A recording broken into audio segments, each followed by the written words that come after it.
For context, I reside in a tranquil neighborhood characterized by spacious properties, typically spanning 2 to 3 acres each.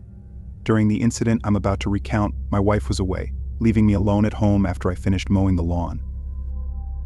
As I checked my phone, I noticed a text from an unfamiliar number, claiming to be from Craigslist and asking if they could visit.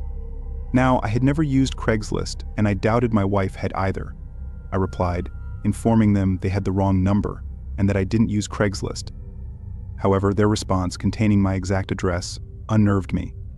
They followed up with, "This is your address," right? I was perplexed and chose not to respond, hoping it was some sort of prank. Several hours later, I received another message from the same number, asking if they could come over. I promptly replied, declining their request and stating that I had nothing for sale. Hours passed before I received another message around 10 o'clock, simply stating, "I'm here." This message sent shivers down my spine. Curious and cautious, I moved to the living room and peered out the window, but the darkness of the night obscured my view.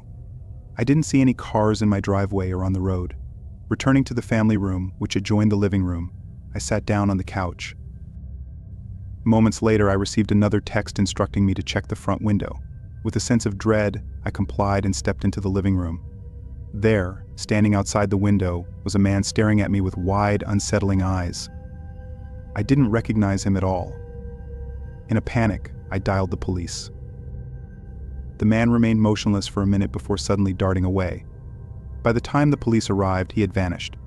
After blocking the number and ensuring my safety, I remained vigilant, checking the front window repeatedly, but he never returned.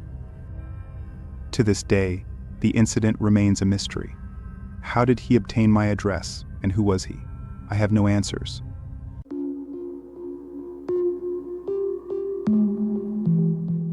"Okay, I've got a story for you," I began, excitement lacing my voice. "I'll never forget the time I went on Craigslist to find a vintage rocking chair. I've always been into antique furniture, and when I saw this amazing mahogany chair with these insane carvings, I just knew I had to have it. So I messaged the seller, and we agreed to meet up at their place the next day. I was pretty pumped about it," I continued, recalling the eagerness I felt. Anyway, the next day I grabbed the cash and drove to the seller's house. The address led me to this sketchy-looking neighborhood, which was a bit unsettling, but I told myself not to judge a book by its cover. When I arrived, the house was old and looked like it hadn't been taken care of in years. I started having second thoughts, but my desire for that rocking chair pushed me to go on, I explained, a sense of unease creeping in. So I walked up to the front door and knocked. The door slowly creaked open, and there was this shadowy figure just standing there, motioning for me to come in. I hesitated for a sec, but then went inside, trying to convince myself that I was overreacting. I recounted, the memory sending shivers down my spine. The inside of the house was even creepier. It was dark and smelled like mildew, and there were all these old, dusty pieces of furniture and cobwebs everywhere. The seller led me through this labyrinth of rooms, and the further we went, the more I started to freak out. But I just kept telling myself that it was all in my head. I continued, my heart racing with each step. We finally got to this room in the back of the house, and there it was, the rocking chair I'd seen in the ad. It looked just as amazing as it did in the photos, and for a moment, I felt relieved. I went up to inspect the chair, excited to take it home. I handed the seller the cash, and they said they'd help me carry it to my car, I said, recalling the tense atmosphere. As we were heading back to the house, I noticed that a door we passed earlier that had been locked was now slightly open. I could hear these faint, desperate cries coming from inside, and I felt chills running down my spine. I glanced at the seller, who seemed to be getting more and more nervous, and my heart started pounding like crazy. I confessed, the memory still vivid in my mind. I knew I had to get out of there, so I pretended that I got an emergency phone call and told the seller I had to leave right away, but to come back for the chair later. The seller hesitated, then finally agreed. I practically sprinted out of the house, my heart pounding so hard I could hardly breathe. I recalled, the panic still fresh. Once I was safe in my car, I sped off to the nearest police station. I told them everything that had happened, my hands shaking the whole time. The police acted quickly and launched an investigation. It turned out that the seller had kidnapped someone and was holding them captive in that room. I revealed, the shock still evident in my voice. I couldn't believe how close I'd come to a truly terrifying situation. The police were able to save the person being held captive, and the seller was arrested. They had a long criminal record, including theft and assault. I can't even imagine what might have happened if I hadn't trusted my instincts and gotten out of there when I did, I admitted, a shiver running down my spine at the thought. My friends and family were shocked when they heard my story. They couldn't believe something like this could happen to someone they knew. I became a lot more cautious after that, always making sure to trust my gut and put safety first. As for the rocking chair, well, I never went back for it, I concluded, the memory still haunting me. The thought of going back to that house, even with the police involved, was too much for me to handle. Eventually, I found another antique chair from a reliable seller. But the memory of that night still lingers with me. Now, whenever I browse Craigslist or other online marketplaces, that eerie encounter is always at the back of my mind. I still can't help but shudder to think about the children's cries behind that door and the dark, musty house I admitted. The horror of the situation still raw. As for the rocking chair, it has become a symbol of that fateful night. Even now, sometimes in the dead of night, I can't help but wonder what other sinister secrets that house and its twisted occupant might have been hiding.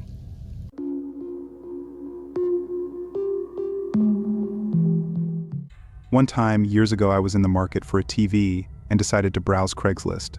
I often found great deals or even free items there, although caution was always necessary. Upon discovering a promising ad for a reasonably priced TV, I reached out to the seller, expressing my interest in purchasing it.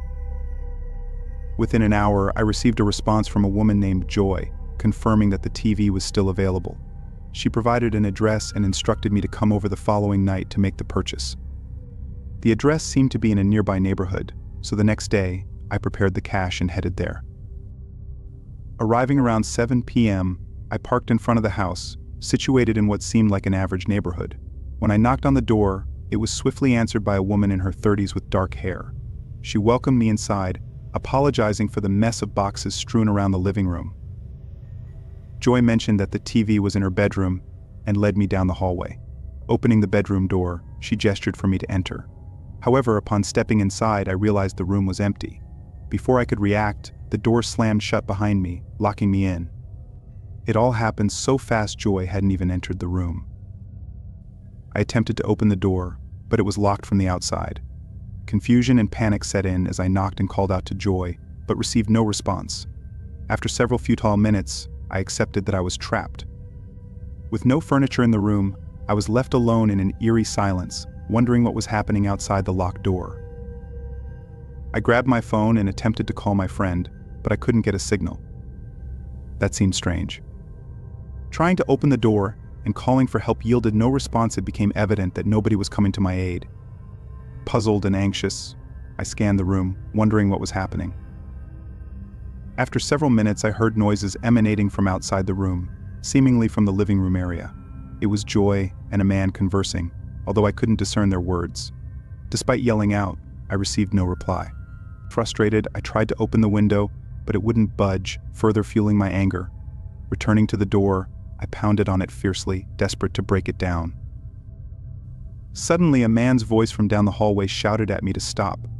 Unsure of what these people were capable of, I hesitated briefly before taking action. Retrieving my phone, I turned up the volume and played the most annoying alarm noise, placing it at the far end of the room. Concealing myself behind the door, I waited. Within moments, footsteps approached the room, and the door swung open, revealing the man. As he moved towards the noisy phone, I emerged from my hiding spot, darting past him and fleeing the room. He attempted to grab me, but I narrowly evaded his grasp. Racing down the hallway, I encountered Joy in the living room, who tried to impede my progress. Dodging past her, I reached the door, with the man now in pursuit. Swiftly unlocking my car, I jumped inside and sped away. Unfortunately, I had left my phone behind, rendering me unable to call the police immediately. Stopping at the nearest gas station, I entered and asked the employee to contact the authorities. When they arrived, we returned to the house, where my phone was found abandoned on the street nearby. The perpetrators were nowhere to be seen, and it was revealed that they didn't actually reside in the home. It was rented by someone else. Unsure if they were ever apprehended, I discovered that the Craigslist post had been removed. After that harrowing experience, I vowed never to use Craigslist again.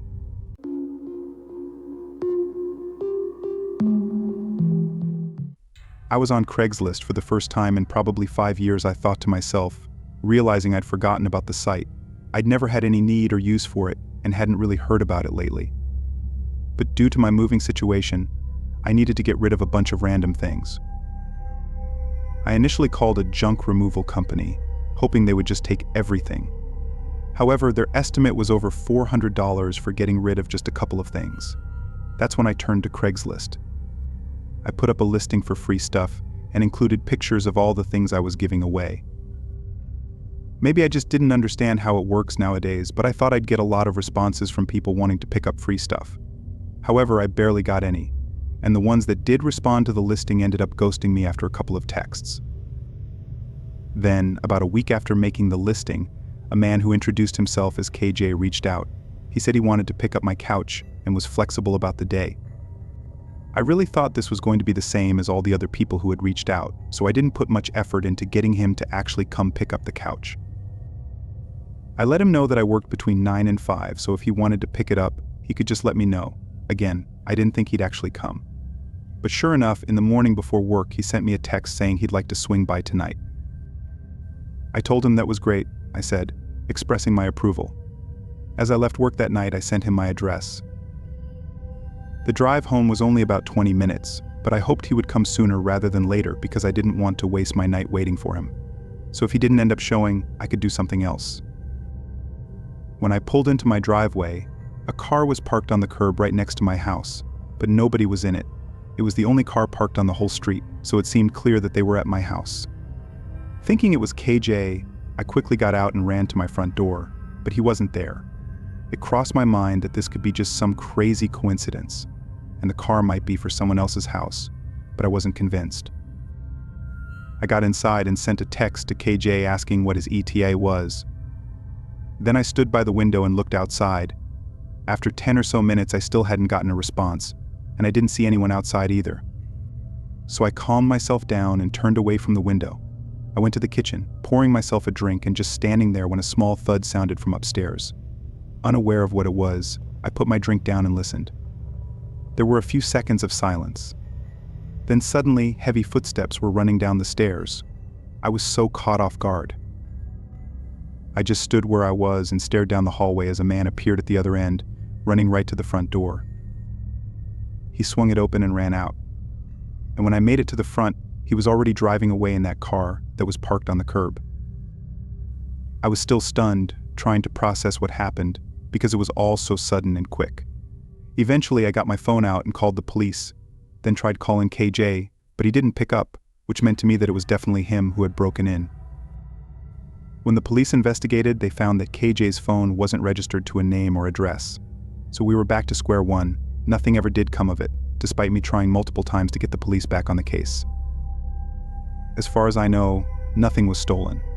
So maybe he didn't have enough time or he was waiting for me. Maybe that thud I heard was him accidentally giving himself away. So he took his chance to run now that he didn't have the element of surprise on me. But whatever really happened, all I can do is hope that he never comes back.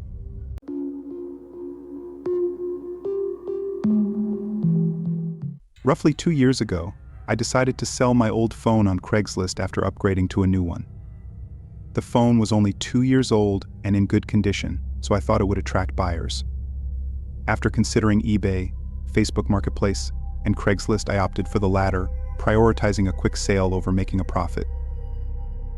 Listing the phone at a reasonable price, I received a text message expressing interest within a few hours.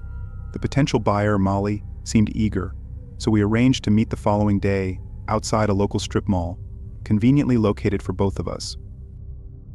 When we met, the transaction went smoothly, and Molly purchased the phone without any issues. Everything appeared normal during our brief interaction, and there were no red flags. However, things took a strange turn in the days that followed. Molly began texting me, initially asking me to come over, and then inquiring if she could visit my place.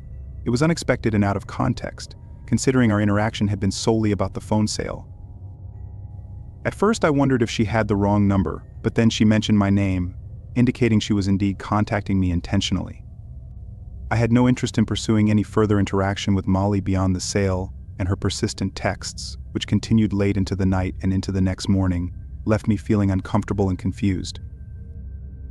Once again, Molly persisted in her attempts to come over, ignoring my previous attempts to deter her. Feeling increasingly uncomfortable, I lied and told her I had a girlfriend, hoping she would take the hint and leave me alone. However, Molly disregarded my statement, insisting it didn't matter, and continued texting me as if we were close friends, asking about my activities.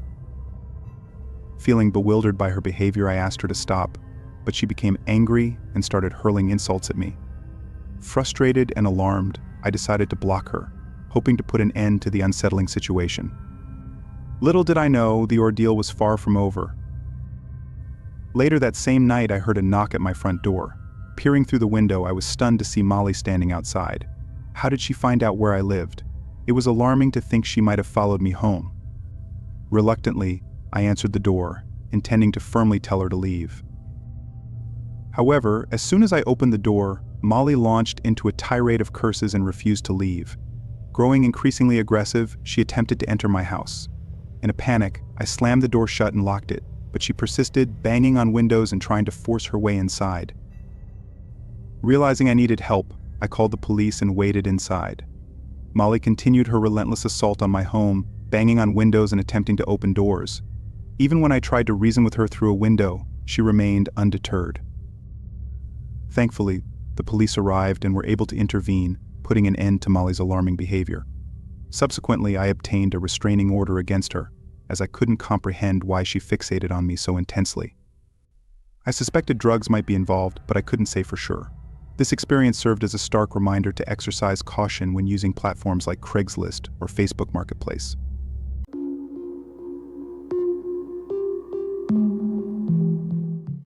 At 23, I was on the hunt for a studio apartment to rent. Fresh out of college, I had next to no money, barely scraping by on a bit more than minimum wage.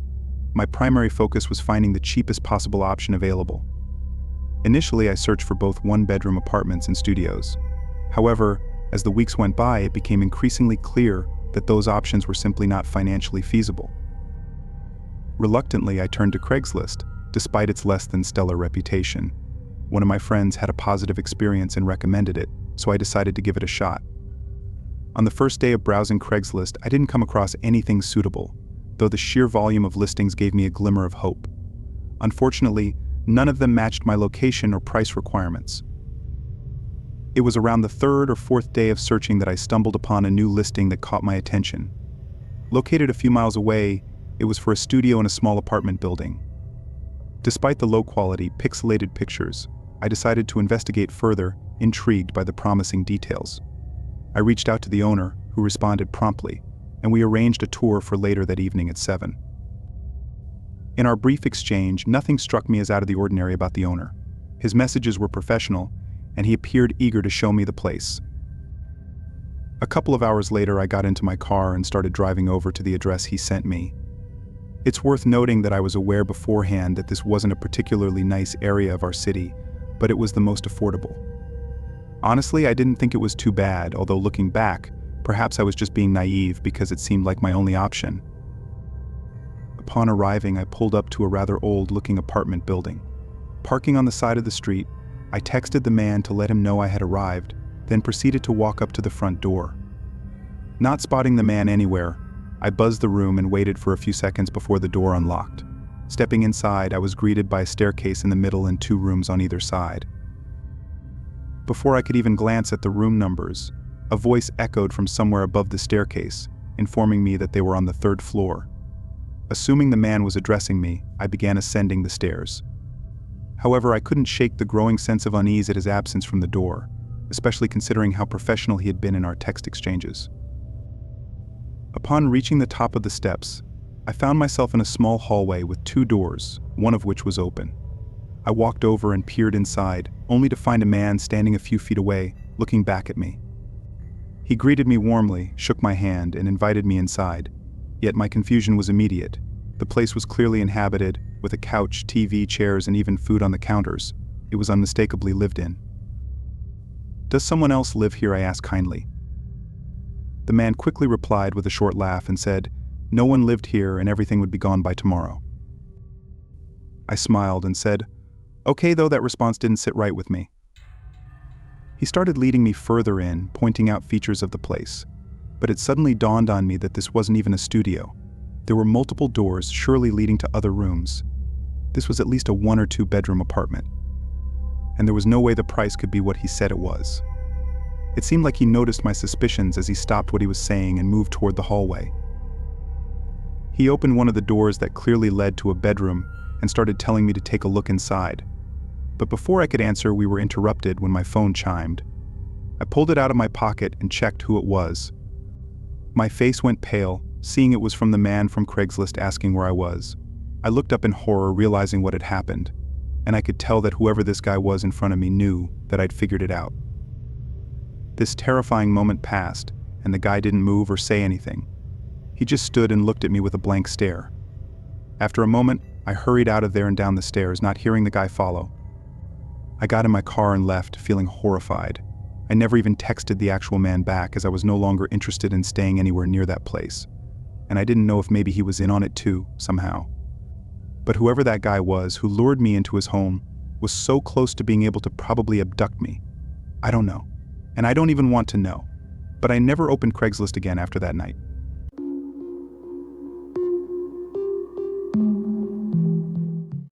I have a Craigslist horror story that I'd like to share, serving as a cautionary tale for those using such websites.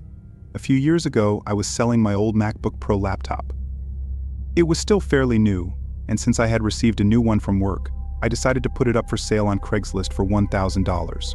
It was a reasonable price considering its condition and value. Within 24 hours of posting the AD, I received a text from someone expressing interest in buying the laptop.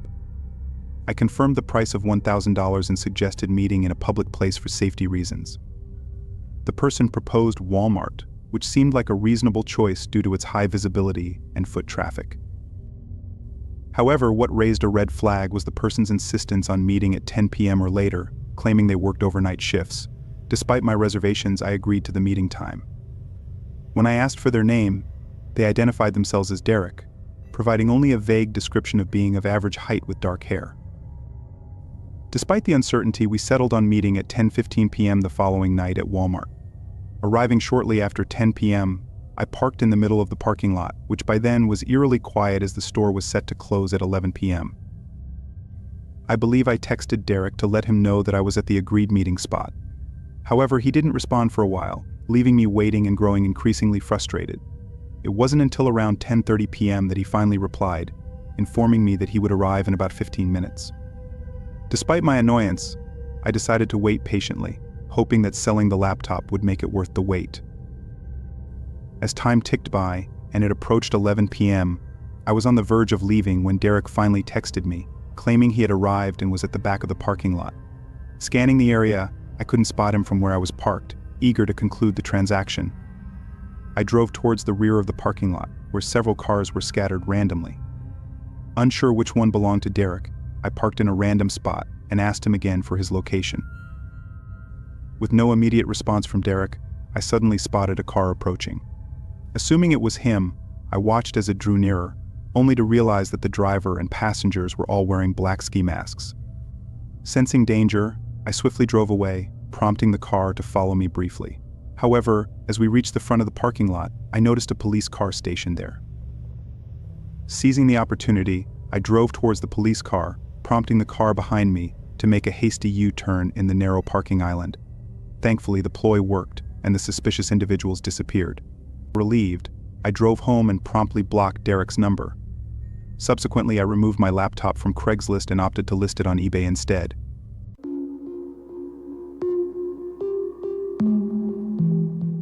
That night changed everything. Now every shadow holds their sinister secrets. In 2018, I experienced a divorce that left me with virtually nothing. I relocated to a small home, but it was empty. I lacked furniture, appliances, everything, really. The task of furnishing my place seemed daunting, particularly from a financial standpoint. So I saw this as an opportunity to find discounted items on Craigslist. My main focus was on big-ticket items like a couch and a TV. Finding deals didn't prove difficult. I reached out to a few sellers and made some purchases. During this process, I came across a listing for a TV stand posted for $40. It looked like a typical wooden TV stand. The seller, Matt, however, had specific conditions for pickup. He insisted it had to be after 9 on weekdays due to his work schedule, ruling out weekends entirely. While this arrangement still suited me, I found his strictness somewhat peculiar. I assumed this specificity was why the item hadn't been sold yet. I agreed to pick up the TV stand on a Wednesday at 9:30 p.m. On the appointed day, I confirmed with Matt and received his address. The town he lived in was unfamiliar to me, only mentioned in passing conversations. Soon I understood why. Most of the homes were dilapidated, with aging infrastructure. Even the streetlights were mostly non-functional. Pulling up to Matt's house didn't ease my unease. It matched the rundown appearance of the surrounding homes, illuminated only by a dim hallway light.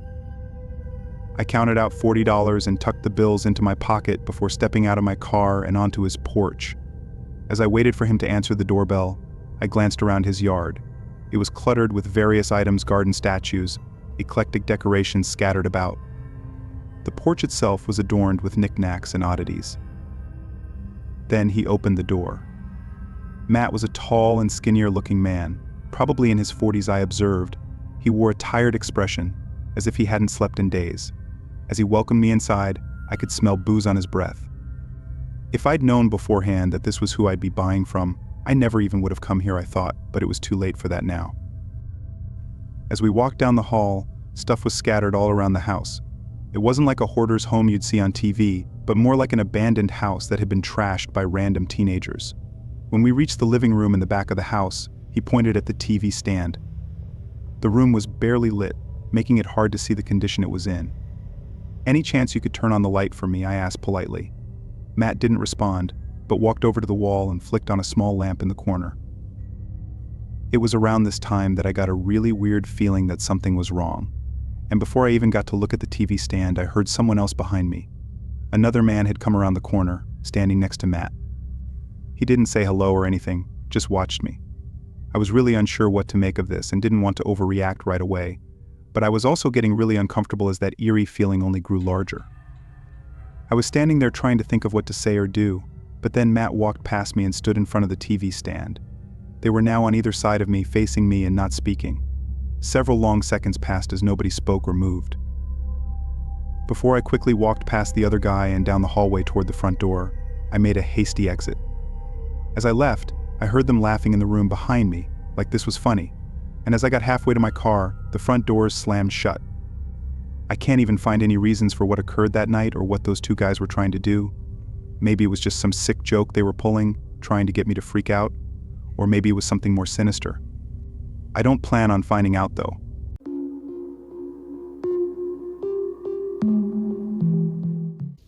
I have this crazy story about the time I sold my old gaming console on Craigslist. I began, excitement tingling in my voice.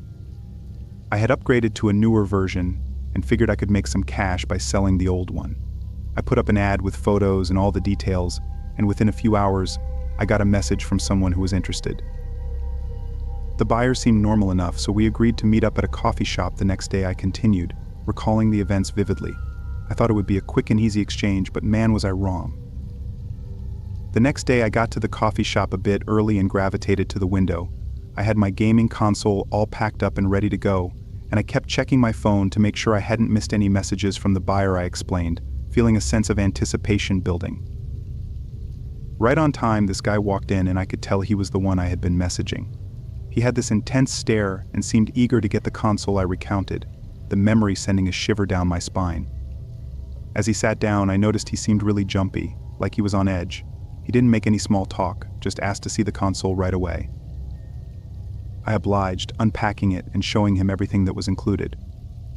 But I noticed he kept glancing around nervously, as if he was expecting someone to jump out at him. I said, my unease growing with each passing moment. It was a bit unnerving, but I figured he was just an anxious person. After he seemed satisfied with the console, he pulled out a thick wad of cash and started counting it out on the table. He didn't even try to hide it, just plopped it down for everyone to see. I recalled, feeling uncomfortable at the memory. I could tell other people in the coffee shop were staring at us. I quickly grabbed the money and counted it, stuffing it in my pocket. Then he started asking me a bunch of weird questions, like if I had any other gaming systems or valuable electronics at home. I continued, my voice growing tense. I tried to brush off the questions without giving away too much information, but it was clear he was trying to pry into my personal life. The more questions he asked, the more uneasy I felt. There was something off about this guy, but I didn't know what to do, I admitted, feeling a knot form in my stomach. When we finally finished the transaction, I packed up the console and handed it over to him. As he got up to leave, he gave me this chilling grin and said he hoped to do business with me again soon. I forced a smile and nodded, just wanting to put the whole thing behind me, I confessed, the memory still sending shivers down my spine. But as I watched him walk away, I couldn't help but feel like I just made a huge mistake. Over the next few days, I kept replaying the encounter in my head, wondering if I'd given away too much information about myself. I continued, my voice trembling slightly. I became paranoid, constantly checking my locks and peering out my windows, half expecting to see the creepy buyer lurking outside. Then one night, I got a message from an unknown number. It was a picture of my house taken from across the street, with the message, "Nice place you got there," I recounted, the fear evident in my voice. My heart dropped, and I felt sick to my stomach. This guy had somehow found out where I lived and was now stalking me. I didn't know what to do, so I called the police and reported the incident, I said, relief flooding through me as I recalled their swift response. The police opened an investigation and suggested I stay with a friend or family member for a few days. They also advised me to keep an eye on my online presence and be cautious about the information I shared. I took their advice and stayed with a friend for a while, terrified of what might happen next, I admitted, feeling a sense of vulnerability wash over me. The police eventually got in touch with me and told me that they had identified the guy from the coffee shop. It turned out he had a history of stalking and harassment, and he had targeted several other people who had sold items to him through Craigslist. They were able to apprehend him and press charges, which gave me some relief, I said, gratitude coloring my voice. But it didn't completely erase the fear that had taken root in my mind. During the investigation, the police discovered that he had been living in a rundown apartment filled with stolen goods and surveillance equipment. I revealed, the horror of the situation sinking in. He had been monitoring his victims for months, learning their routines and gathering information about their lives. I couldn't believe how close I'd come to becoming one of his victims and how easily he had been able to infiltrate my life, I confessed, a shiver running down my spine at the thought. My friends and family were shocked by the whole ordeal. They couldn't believe that something so terrifying had happened to someone they knew. Even now, years later, the memory of that creepy buyer and his chilling grin still haunts me, I admitted, the fear still lingering in the depths of my mind.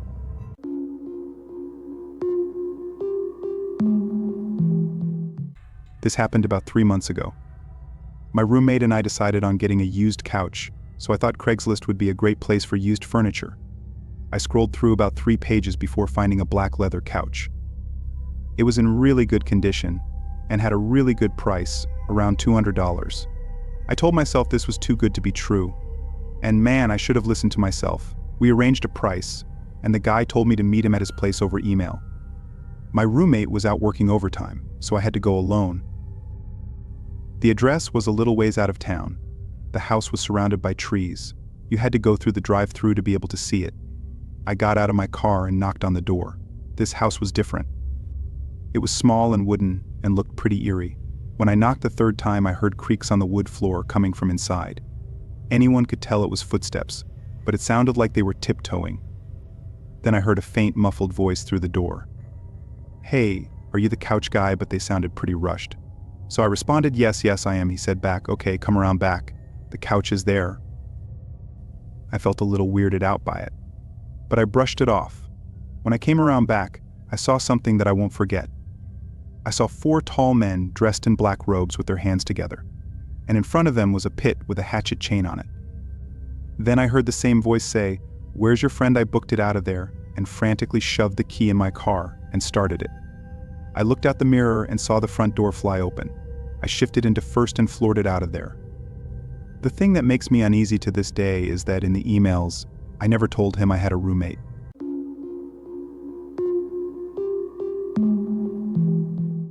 Last year I attempted to sell my 2007 Mercury Mariner, which was in pretty good shape despite having a lot of miles and being rather old.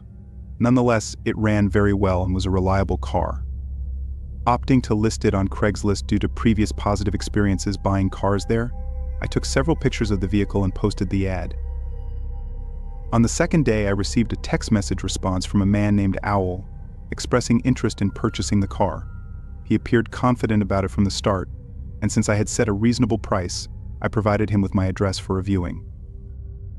Living in an apartment building, I didn't perceive any risk in sharing my address, as the complex had multiple buildings, making it unlikely for Owl to determine which apartment was mine. We arranged for him to visit the following day after his work at 9 p.m. Preparing the car for the viewing, I cleaned it out in anticipation of the potential sale. When the appointed time arrived, I left my apartment and headed to the parking lot, where Owl soon parked nearby. He emerged from his vehicle, a burly man adorned with numerous tattoos, standing about 6 feet tall and weighing around 250 pounds. After introductions, I showcased the Mariner to him, and he inspected it thoroughly. Following a brief period, Owl expressed interest in taking it for a test drive. Accompanying him, we drove around the block and nearby streets. He conveyed satisfaction with the vehicle, leading me to believe a sale was imminent. Upon returning to the apartment complex and parking the car in its original spot, Owl unexpectedly announced that he needed more time to consider the purchase. Disappointed by the sudden turn of events, I reluctantly bid him farewell. As we parted ways, Owl surprised me by asking if he could use my bathroom quickly. This seemed sketchy, I thought to myself. Why did he think it would be okay with me for him to use my bathroom? I voiced my concern, saying no to his request, and started walking away. The situation felt suspicious, and I was afraid it might be some sort of setup. I definitely didn't want this guy coming into my apartment. He lingered around by my car, and although my apartment building had both a side door and a front door, I decided to head towards the front. I left him standing there and made my way inside. There was a slight fear that he might follow me, but when I glanced back upon reaching the front doors, he was nowhere in sight. This reassured me, and I entered the building. Once inside, I turned right and entered the elevator, taking it up to the 3rd floor where my apartment was located. Stepping off, I started walking to the left, but then I spotted him entering the hallway from the door, at the end, leading to a stairwell. What on earth was he doing here? Initially moving towards my door, I saw him heading in my direction. I quickly changed course, turning and walking the other way. Suddenly, I heard him start running towards me, prompting me to sprint to the end of the hallway. As I reached it, I darted into the stairs on the opposite side and descended. With Owl in pursuit, I made my way into the underground parking garage beneath the building. Racing across it to the far end, I managed to gain some distance.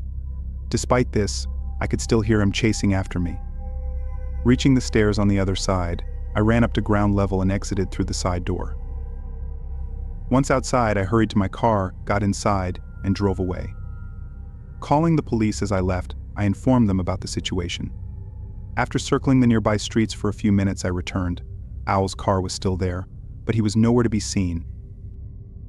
The police arrived shortly after, and I didn't re-enter the building until they did. To my surprise, they discovered Owl attempting to break into another apartment. It became apparent that he had never been interested in buying my car. He was likely planning to rob me or worse.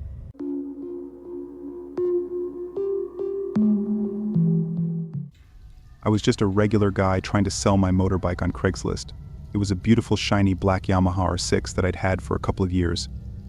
I had some great times on that bike, but I needed the cash for other things. I put it up for sale and soon got a few inquiries, but nothing too promising. Then, one day, a guy named Jim sent me a message. Jim was eager to buy the bike and asked if we could meet up the very next day. I agreed, and we set a location and time. I couldn't help but feel excited about the prospect of finally selling the bike and moving on. Little did I know, this excitement would soon turn into a horrifying experience. The day arrived and I waited for Jim in a public parking lot. It was an overcast day, with the sun struggling to break through the heavy clouds. The atmosphere was tense, but I tried not to let it bother me. After all, it was just a simple transaction, right? Finally, Jim showed up. He was a tall, lanky guy with unkempt hair and a scruffy beard. He looked like he hadn't slept in days, but maybe that was just his style. I couldn't help but feel a little on edge, but I tried to brush it off as just nerves. He checked out the bike, and everything seemed to be going well. After a thorough inspection, Jim asked if he could take the bike for a test ride. I hesitated for a moment, feeling the weight of the decision in my gut. I didn't want to be too trusting, but I also didn't want to ruin the sale by being paranoid. So I agreed to the test ride, but only if Jim handed over his driver's license as collateral. He agreed without hesitation and handed me the license. It looked real enough, and his picture matched the face in front of me. With that, Jim got on the bike and took off, leaving me standing there with his license in hand. I waited and waited, each minute feeling heavier than the last. The sun started to dip behind the clouds, casting long shadows across the parking lot. I paced back and forth, trying to remain calm. But the longer I waited, the more my anxiety grew. My stomach churned, and a cold sweat broke out across my forehead. As the wait stretched on, I realized that something was wrong. It shouldn't have taken this long for a test ride. With a sinking feeling, I looked at the driver's license again. And that's when I noticed it. The small details that just didn't add up. The font was slightly off. The texture of the card felt weird, and the holographic image didn't shimmer like it should. The license was fake. My heart raced and my palms were clammy. I said aloud to myself, I had just let a complete stranger ride off with my precious motorbike, and I had nothing but a useless piece of plastic to show for it. I felt like a complete idiot and knew that I had to act fast if I wanted any chance of getting my bike back. Thankfully, I had installed a GPS tracker on the bike just a few months earlier. It was a small hidden device that I'd almost forgotten about. In a frenzy, I pulled out my phone to access the tracking app. To my relief, the tracker was still functioning, and I could see the bike's location in real time. It was miles away from where we had met, in a sketchy part of town that I would try to avoid. My heart sank even further, but I knew what I had to do. I immediately called the police and explained the situation. They asked for the details of the bike, the buyer, and the location of the tracker. I provided everything, hoping that they would be able to help me. The officer on the phone told me to stay put and wait for their arrival, but I could barely contain my restlessness. As I waited, the minutes felt like hours. Every second that ticked by, I imagined the worst happening to my bike, stripped for parts, damaged beyond repair, or simply disappearing forever. I couldn't stand it any longer. And despite the officer's instructions, I decided to drive towards the location of the tracker. As I drove to the sketchy part of town, my hands gripped the steering wheel so tightly that my knuckles turned white.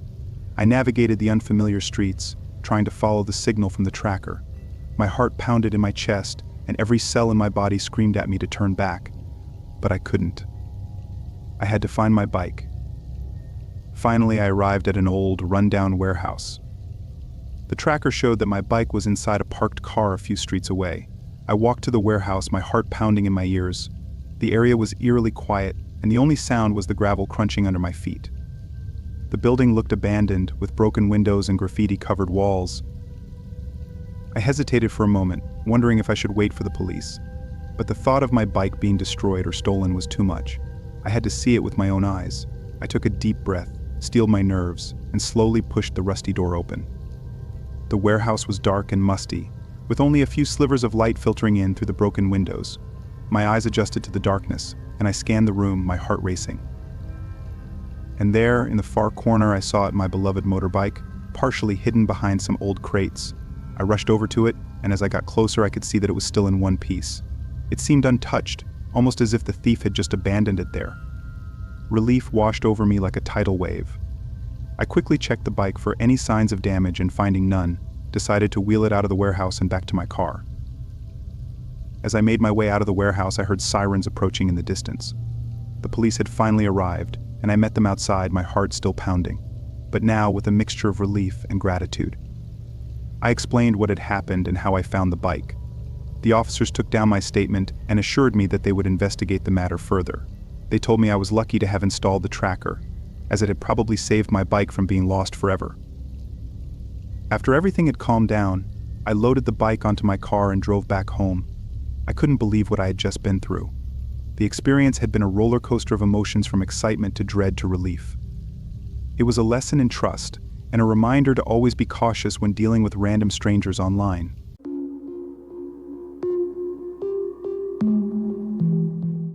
I was about 12 years old, looking for some craft storage since I got a lot for Christmas. The ones at the stores were really pricey. So my 27-year-old sister and I looked for someone on Craigslist. We found someone offering a huge tote for only $10. That would mean getting a $90 discount. So we checked it out. The person lived relatively close to us. We gave the guy our email. He emailed us within an hour and asked where we should meet. I suggested we should meet at Dollar Tree since it was a short walk away. To my surprise, he asked to meet at my home. I lived in an apartment, so that would be inconvenient. So I said that we lived farther away. He said he could drive, but we declined. Eventually, we said it was okay to meet at Dollar Tree. But he could only meet up at 9 p.m. I said that's okay, even though it would be dark by then. He said to meet up today. My sister worked the night shift tonight, so she said I could walk there and back and to just bring my wagon so I could put the tote in it. She gave me $10 and I started walking at 8:30. I arrived just on time and I saw an old knocked-up 2006 Kia. I assumed it was him.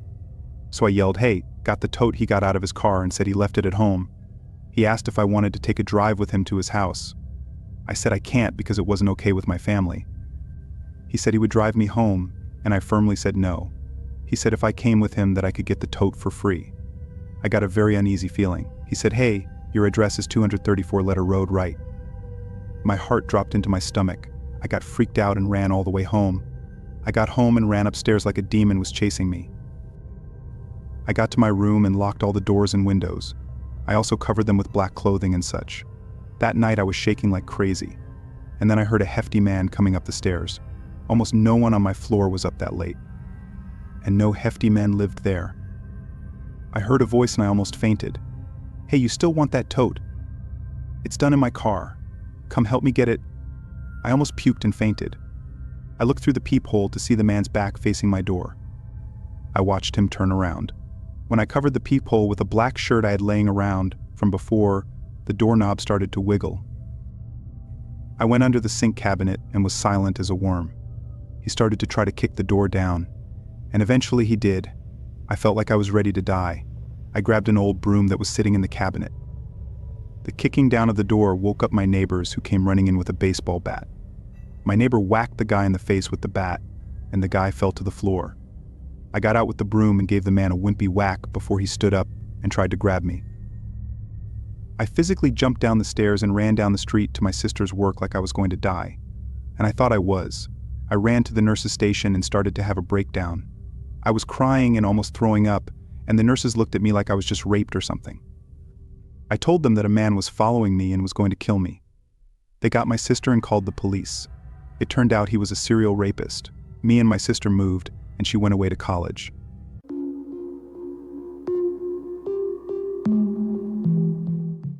It was one of those nights where sleep eluded me, and I found myself aimlessly browsing Craigslist in search of a good deal on a pair of Air Jordan 1s.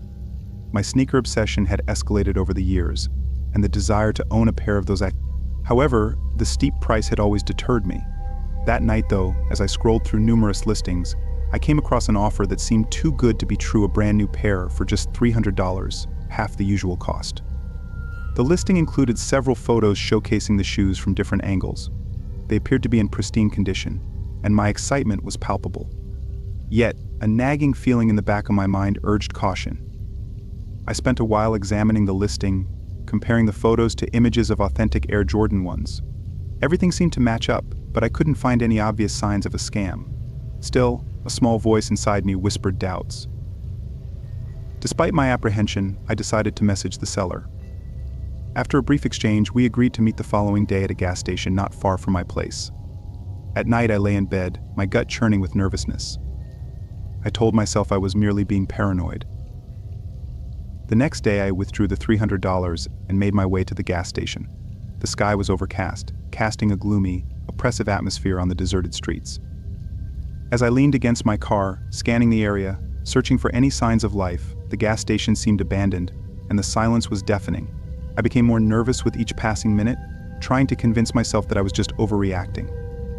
Time seemed to crawl by as I waited, my mind racing with countless scenarios of how the exchange could go wrong. Finally, a battered sedan entered the parking lot, and my heart leapt into my throat. The car parked several spots away, and I observed the driver, an untidy man with a greasy beard and unkempt hair. He gestured at me, and I hesitated for a moment before cautiously approaching him, feeling the weight of the cash in my pocket. As I walked over to the man, I scrutinized his appearance and the vehicle. He didn't resemble a sneaker enthusiast or a sneakerhead, as we like to call it, and his car seemed out of place with its dark-tinted windows. I couldn't help but think that perhaps this was all a ruse, a carefully orchestrated plan to part me from my money. However, I pushed my concerns aside, desperately wanting to believe that the deal was legitimate. I greet the man, trying to appear casual despite the restlessness knowing me, I said, mustering up a friendly demeanor. He responded with a curt nod, his eyes darting around the parking lot. I handed him the money, and he counted it quickly, his fingers trembling slightly. He then informed me that he'd fetched the shoes from the trunk.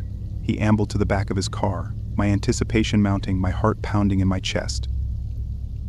I watched as he fumbled with the keys, seemingly struggling to open the trunk. I recalled, feeling a sense of unease creeping over me. My thoughts raced, and a shiver traveled down my spine as I recalled the countless stories I'd heard about sketchy Craigslist deals gone awry.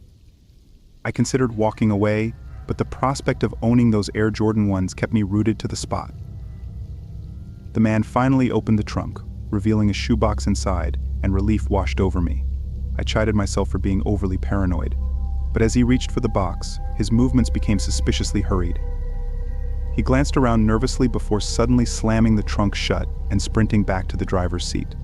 My mind raced, trying to process what was happening before I could react.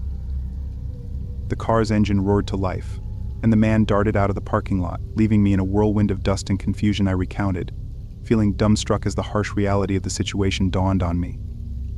I had been swindled out of $300, a mix of rage and humiliation welling up inside me as I cursed myself for being so gullible. I knew I should have trusted my instincts, but it was too late now. As the car disappeared down the road, I was left with nothing but a bruised ego and an empty wallet. As I drove home, replaying the events in my head, the magnitude of my mistake became clear. I should have insisted on more proof, like additional photos or a video call to see the shoes, or even a written agreement. I should have chosen a busier location, like a bustling shopping center or a well-lit parking lot with security cameras. I had ignored so many red flags, blinded by my desire to own those Air Jordan 1s. Over the next few days, I was consumed with disappointment and self-reproach, I confessed, recalling the frustration of reporting the incident to the police, knowing that the likelihood of getting my money back was next to none. I also flagged the seller on Craigslist, determined to prevent anyone else from suffering the same fate. Yet, in spite of my actions, the embarrassment of being duped and scammed continued to haunt me. I shared my story with friends and family, hoping that they'd learn from my experience and be more cautious in their own dealings. I admitted, reflecting on the varied reactions I received. Some offered sympathy, while others couldn't help but chuckle at my misfortune. But I saw it as a new chapter in my life, using the experience as a lesson. Months later, I finally saved up enough money to purchase a pair of Air Jordan 1s from a reputable seller, I concluded, feeling a bittersweet sense of triumph as I held the shoes in my hands. The memory of my ill-fated Craigslist encounter still stung, but I knew that I'd emerge from the experience wiser and more cautious. I promised myself that I'd never let my guard down again, using my hard-learned lesson to help others avoid falling prey to the same trap.